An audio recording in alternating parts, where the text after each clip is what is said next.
Hi there, so we're at the Kingdom this morning looking at the new GAPR product from TaylorMade. The GAPR product was really born from an idea that, we hadn't really optimized gaps in people's bags, really between your longest playable iron and your shortest metalwood. And TaylorMade has been working for the last 2 or 3 years, looking at a lot of data, trying to find out, how are people hitting these clubs in this space? And what we found out basically was golfers struggle really with long irons. 3-4 irons are really hard to control for golfers and get enough height on them. And then when we get to the longer sort of metal woods, like 5 woods, 7 woods, 9 woods, people struggle with control and distance sort of accuracy as well. So we're looking now at really redefining this category. We have 3 different models in the GAPR really to fine tune the gaps in your bag, pick the shape that you like, and get the right trajectory that really works for your game. And so the 3 models in the GAPR lineup are the GAPR High model. This one is going to have a little bit kind of bigger footprint. The address shape is a little bit more roundy, a little bit more like a wood style hybrid. Again, with that dropped crown that you can see as well in the address view. The mid is really an interesting product. The mid is the one that really comes out as a very new, different looking shape that's going to have a lot of different performance from what kind of most golfers are used to seeing in this sort of hybrid category. The mid has a little bit of a larger address size than a typical driving iron, but smaller than a typical hybrid. So it does have a little bit of offset. There's definitely a little bit of room to sort of put some workability, put some forgiveness into this club as well. It's fairly generous heel to toe, but still versatile from a playability standpoint as well. Finally, we have the GAPR Low. The GAPR Low product is really designed for that player who's looking to hit a lot of shots off the tee with control, with precision. It's really inspired by the original UDI to some extent. We wanted to make sure that we had a club that was great off the tee for the best players in the world. We're going to see these out on tour. We're going to see actually all 3 of them out on tour, but this will be the most predominant one.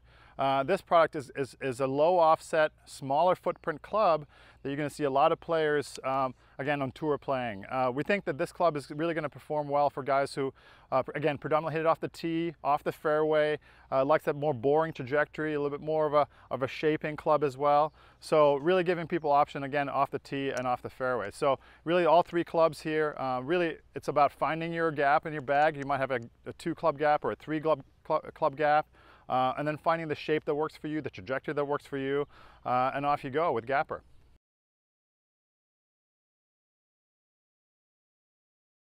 So technology plays a big part in the performance of GAPR. One of the great things about GAPR, and the reason really why now was the right time to do this, was we had got to a point with iron technology and with metalwood technology that we can kind of bring them all into one.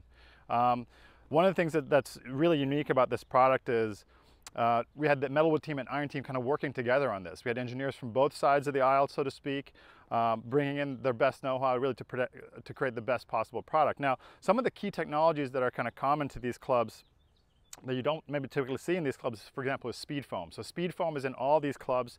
Obviously something that we brought to light with the P790 product, which has been incredibly successful. And we've seen the benefits really in terms of ball speed, as well as giving really good sound and feel. So we felt like that was a perfect fit for the GAPR product. These clubs have really thin faces, and it's allowed us to get good feel, even though we're really pushing CR limits on all these clubs. So that's one example. The other thing is, obviously, we're working with these weighting systems for back CG, and for forward CG, keeping the CGs very low in all the clubs. And that's, again, something that we've been doing for many years in terms of the iron technology and also metalwoods as well. And really being able to dial in different performance based on where we position the CG in each club has been really critical.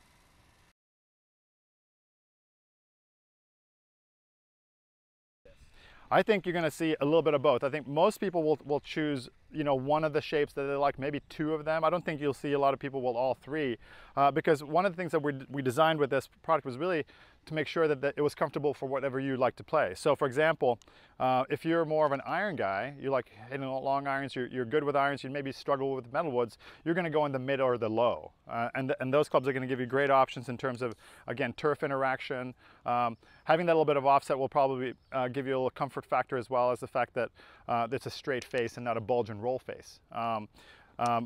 We do think people are going to maybe put two different ones in the bag depending on, hey, you might want to club off the tee, so maybe a too low for, you know, your shots off the tee on tight par fours, and then you might put in something like a 4 or 5 of the high as more of a versatile utility club out of the rough, out of fairway bunkers, things like that. So I think there's a lot of different approaches, and obviously a lot of this is going to go into the fitting at retail and what your experience might be in terms of, you know, a pro or somebody else looking at your game and saying, hey, I think you need this or you need that.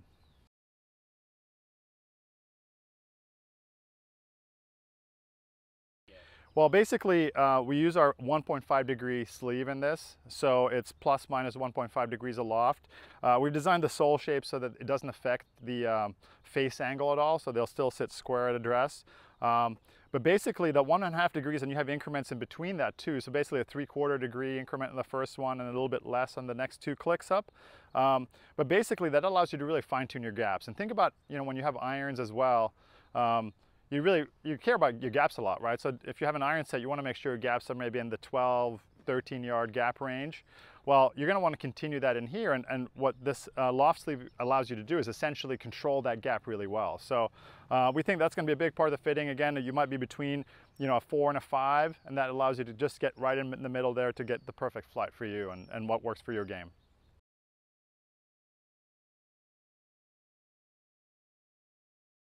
You know, with the loft sleeve, we got a huge range of lofts in here. In the too low, going all the way lower, we're down in the 15.5 degree range. So that's going to be a very low, almost like a 1-iron type lofting there. And we're going to see, you know, some tour players kind of using lofts like that. Maybe a Jason Day or Rory might use something in that range.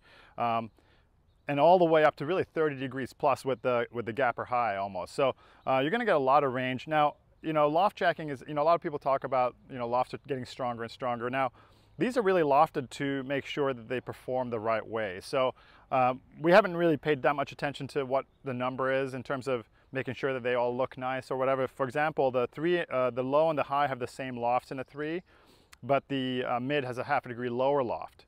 And again, that's just born out of performance of the club. So when we test the product, we look where they're going and look at the flight, and we say, well, that needs to go a little lower, and make sure that the trajectory window is right for what we think is appropriate for the golfer. So we're not necessarily targeting any specific lofts here, but you're going to have an opportunity based on whatever your iron set is to gap it correctly, depending on, again, what works for you.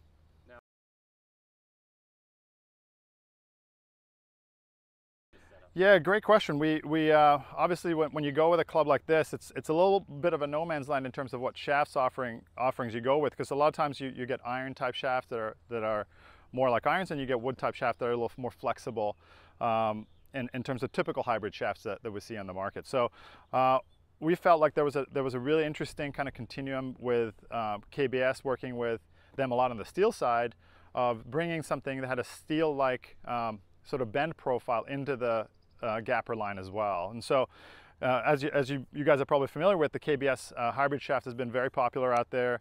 It's been out in sort of prototype form for a while now in tour, and you know, we've seen them in better player bags a lot. We worked with them on this one to really create something that was lightweight yet really performed more like a steel shaft. So what we're going to see is guys who, you know, again, seeing as two of these GAPR clubs are really more iron shaped, we felt like that was more appropriate for this lineup. Now you're going to see flexes being sort of, we have an RS and an X in this. A flex is available as well in custom. You're going to see these play maybe a little stiffer than typical hybrid shafts, again, because they're matching more of a steel profile. So some golfers may want to flex down depending on, again, what they're used to in their hybrids or sort of in the fairway woods, depending on how they like to match it up. But the KBS shaft performed very well. It's a lower torque shaft too. Dispersion's been very good. Obviously, when we try to dial in your distance, it's also important that your dispersion's good. So these were very tight in dispersion, and again, people rated it highly for feel as well. So it was a really great opportunity to work with KBS, and like you said, we created a custom graphic on this to really match the look of the whole club, and we think it looks pretty cool.